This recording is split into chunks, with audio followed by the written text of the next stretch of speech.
नालागढ़ के तहत बसोट गांव में बिजली विभाग द्वारा खोदे गए गड्ढों में गिरने के कारण लाखों रुपए की रेसिंग घोड़ी की मौत का मामला सामने आया है। आपको बता दें कि घोड़ी का मालिक अपने काम से कहीं बाहर गया था और उनके बच्चों द्वारा घोड़ी को चरने के लिए जंगल में छोड़ा गया था, लेकिन जब शाम तक घोड़ी का कोई पता न लगा तो उसे ढूंढने के लिए पूरा परिवार चिंतित होकर जंगल में चला गया, लेकिन कहीं पर भी घोड़ी का कोई पता नहीं लग रहा था। तो अचानक जब देखा कि आरे के सामने नीचे बिजली बोर्ड द्वारा ट्रांसफार्मर लगाने के लिए 1.5 साल पहले गड्ढे खोदे गए थे, उस गड्ढे में घोड़ी के गिरने के कारण दर्दनाक मौत हो गई।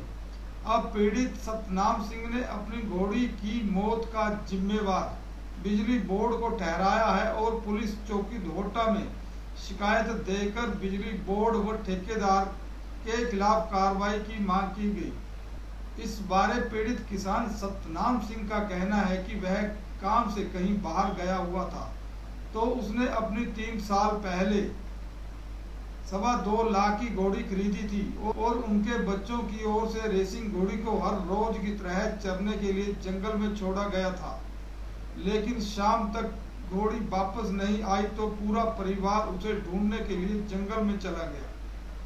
जब घोड़ी का जंगल में कोई पता ना लगा तो अचानक जब वापस घर की ओर आ रहे थे तो देखा कि आरे के सामने बिजली बोर्ड द्वारा ट्रांसफार्मर लगाने के लिए 1.5 साल पहले गड्ढे खोदे गए थे, लेकिन ना तो बिजली विभाग द्वारा गड्ढों में ट्रांसफार्मर लगाया गया और ना ही गड्ढों को भरा और देखा गया कि गड्ढे में गिरने के कारण घोड़ी की दर्दनाक मौत हो गई। पीड़ित किसान का कहना है कि बिजली बोर्ड द्वारा खोदे गए गड्ढों के कारण ही उनकी घोड़ी की मौत हुई है और बिजली विभाग की लापरवाही के चलते ही उनकी घोड़ी की मृत्यु हुई।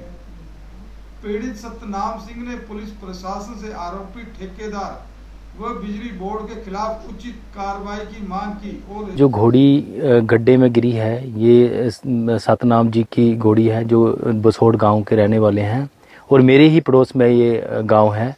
तो ये जो घटना तो बहुत ही निंदनीय घटना है, क्योंकि जो ये बिजली बताया जा रहा है कि ये बिजली बोर्ड वालों ने ये गड्ढा खोदा था ट्रांसफार्मर लगाने के लिए, लेकिन वो ट्रांसफार्मर इन्होंने कहीं और शिफ्ट कर दिया और गड्ढे वैसे के वैसे रहने दिए, उनको ढका नहीं, तो वो जाके घोड़ी उसमें गिर गई।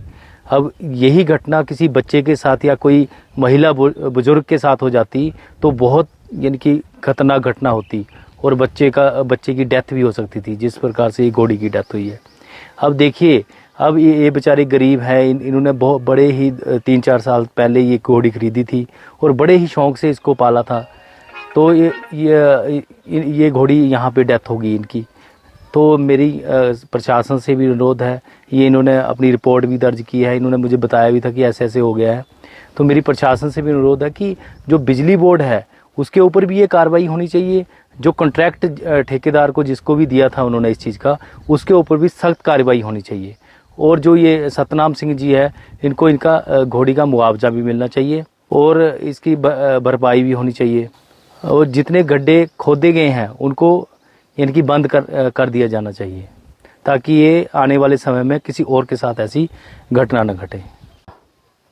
वो 1 साल हो गया था खड्डा पट्टे को, उसमें गिर गई। हम ढूंढते रहे, जब शाम टाइम देखी यहाँ मरी हुई मिली हमारे को। अब क्या लगता है आपको किसकी वजह से हुआ ये बिजली बोर्ड वाली वजह के हुए जी, उन्होंने जब बंद कर देते तो ये काम हो नहीं सकता था। यहाँ पे कोई बुजुर्ग और बच्चा भी गिर सकता बीच में, उसकी भी घटना हो सकती है ऐसी। अब आपने कहाँ शिकायत की है? हमने पुलिस चौकी की है और मंजोली डॉक्टर के पास गए, बस प्रधान से शिकायत, प्रधान के पढ़ा लिखा के ले आते जी। क्या चाहते क्या अभी आप? हम कहते इसका मुआवजा मिल जाए हमको, हमने तो बहुत शौक से पढ़ी।